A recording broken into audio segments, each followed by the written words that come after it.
बाकी सभी मान्यवरों का मैं शब्द पुष्पांजलि से यहां स्वागत कर रहा हूं। देशाच्या संसदेतील महाराष्ट्राची मुलूक मैदानी तोफ आदरणीय गोपीनाथ मुंडे यांना मी विनंती करतो की यांनी आपल्या सगळ्यांना मार्गदर्शन करावं।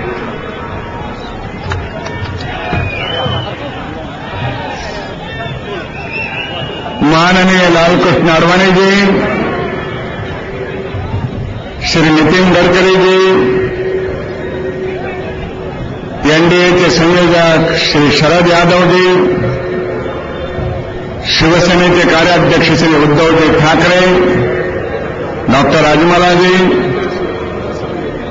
मंचावर उपस्थित श्री मनोज जोशी, अन्य माझे सहकारी आणि या विराट सभेला उपस्थित असलेल्या माझ्या मराठी बंधू आणि भगिनी,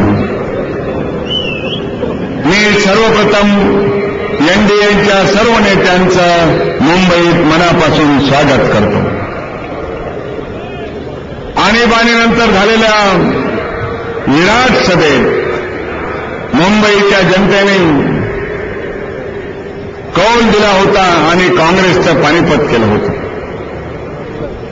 ही सभा साक्ष देते की भ्रष्टाचार आणि महागाईच्या विरोधी जो लढाई एनडीएने पुकारलेला आहे त्याच्या पाठीमागे सर्व मुंबईची जनता शक्तीनिशी उभा राहील असा हा विश्वास या निमित्ताने द्यावासा वाटतो।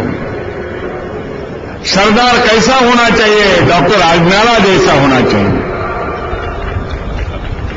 ते पंजाबीत बोलले परंतु त्यांची भावना आपल्याला समजली। एनडीए सर्व देशभर आता रॅली करताय आणि मुंबईत आज विराट रॅली होते। यूपीए सरकारचं, काँग्रेस सरकारचं दोनच उपलब्धी, एक म्हणजे हिंदुस्थानमध्ये आजपर्यंत झाली नाही तेवढी महागाई जर कोणी केली असेल तर ती यूपीए, सोनिया गांधी आणि शरद पवार यांनी। एवढं भ्रष्ट सरकार दुनियेत नाही, स्वातंत्र्यानंतर एवढं भ्रष्ट सरकार हिंदुस्थानच्या जनतेने पाहिलं नाही। सरकार भ्रष्ट आहे, अकार्यक्षम आहे, पण निर्लज्ज सुद्धा आहे। हे शब्द मी कधी वापरले नसते पण वापरतो। सरकार म्हणते महागाई झालीच नाही, महागाई कमी करण्याची जबाबदारी त्या शरद पवारांच्यावर आहे। ते म्हणतात महागाई झालीच नाही, महागाई बेरियात आहे।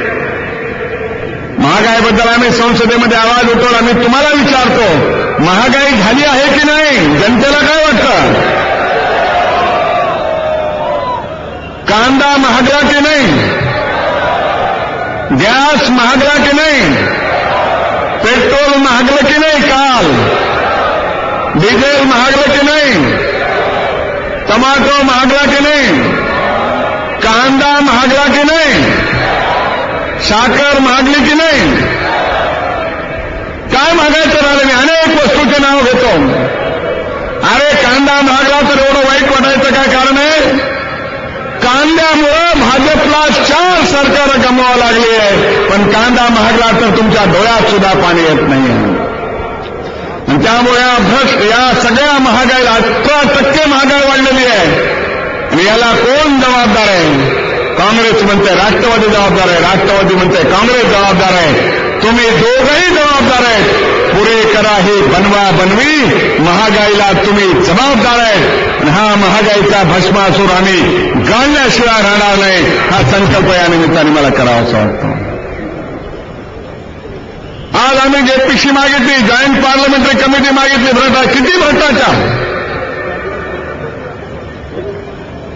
2.25 लाख कोटीचा भ्रष्टाचार ज्याच्याबद्दल टेलिकम्युनिकेशनमध्ये हे राज्याने केलेला, CWG मध्ये केलेला घोटाळा आणि महाराष्ट्र सरकारमध्ये आदर्श घोटाळा।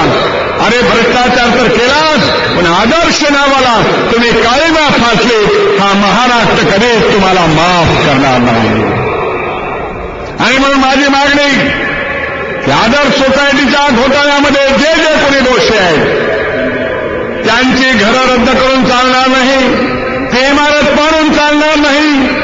हा आदर्श घोटाळा म्हणजे अधिकारी आणि मंत्री यांच्या संगनमताने झालेला हा महाघोटाळा यामध्ये जे जे भ्रष्टाचारी असतील त्यांना जेलचा रस्ता दाखवलाच पाहिजे, जेलची हवा खायला लावलीच पाहिजे.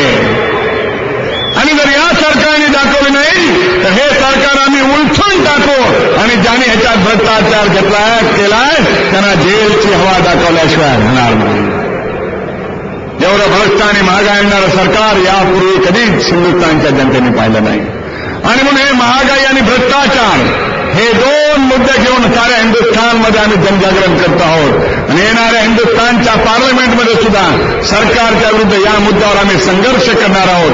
या संघर्षाला, या लढाईला आपण साथ द्या, आशीर्वाद द्या अशी अपेक्षा व्यक्त करतो आणि माझं बोलणं संपवतो. जय हिंद, जय महाराष्ट्र.